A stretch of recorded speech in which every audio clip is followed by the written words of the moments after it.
Let me ask you something. What if your biggest threat isn't the enemy you can see coming, but the allies smiling right next to you? We're always taught to watch our backs for external attacks. But the master of strategy, Niccolo Machiavelli, he knew the real danger, the most devastating threat, often comes from within. You know, like that colleague who praises your work to your face, only to plant seeds of doubt the second you leave the room. See, Machiavelli knew that just being strong, being the lion, isn't enough. You also have to be smart. You have to be cunning. That's the fox. And the most dangerous traps of all? Well, they aren't set by your obvious enemies. They're set by fake friends, people who have worked their way right into your circle of trust. They're the ones who study your weaknesses up close and just wait for that perfect moment to strike. So let's be clear, this isn't just some history lesson. Think of this as your personal playbook.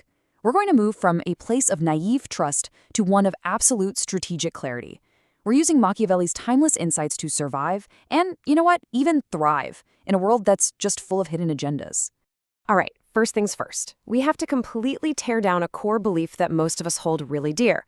This whole idea of unwavering loyalty.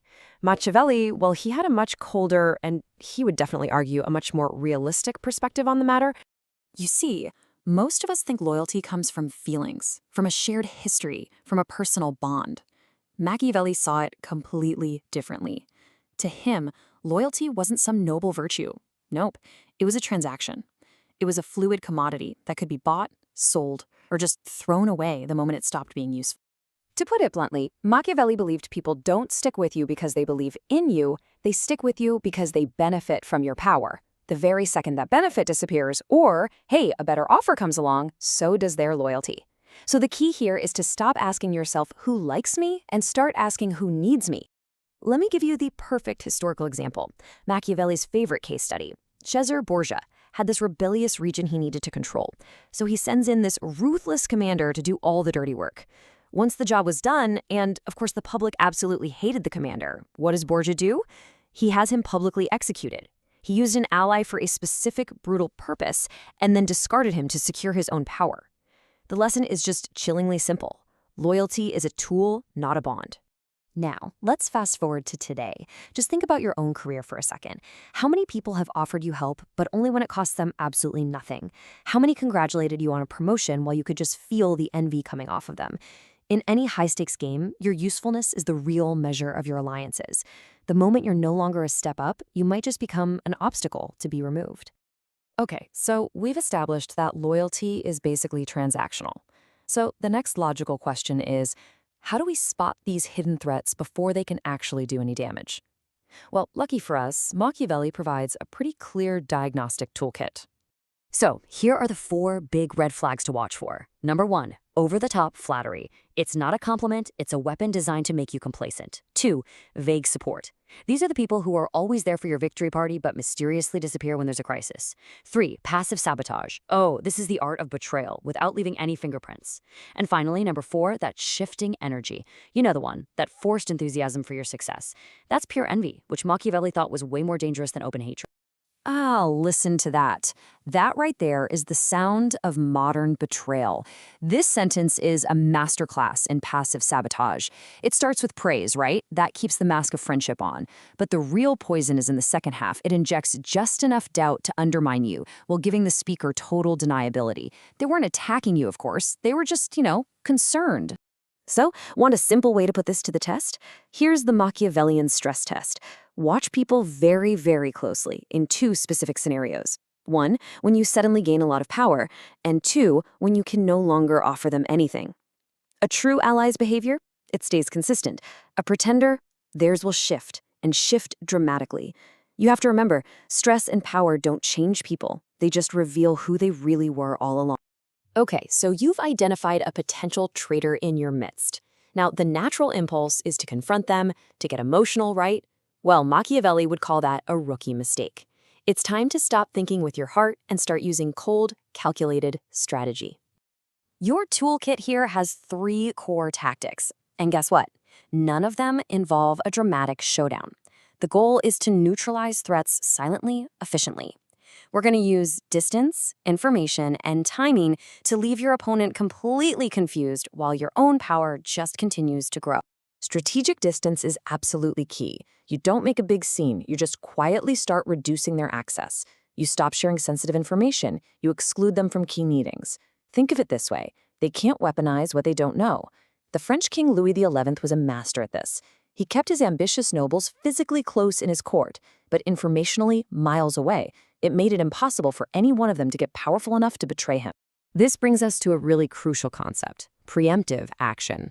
What Machiavelli argued is that if you have to make a move against a rival, it has to be swift, decisive, and totally final.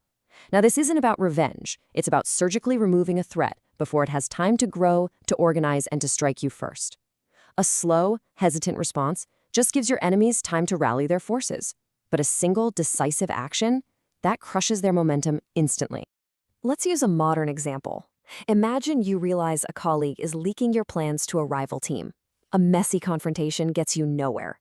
But a silent pivot? That's elegant. You start feeding that person useless decoy information.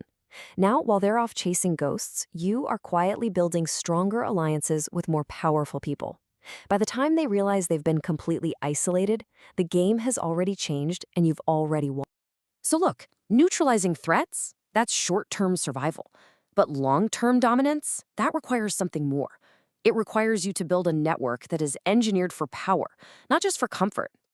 You have to know the difference between an emotional anchor and a useful ally. The anchor might make you feel good, but in a real power struggle, they are dead weight. The useful ally, on the other hand, they might not be your best friend, but their self-interest is directly tied to your success. If you rise, they rise with you.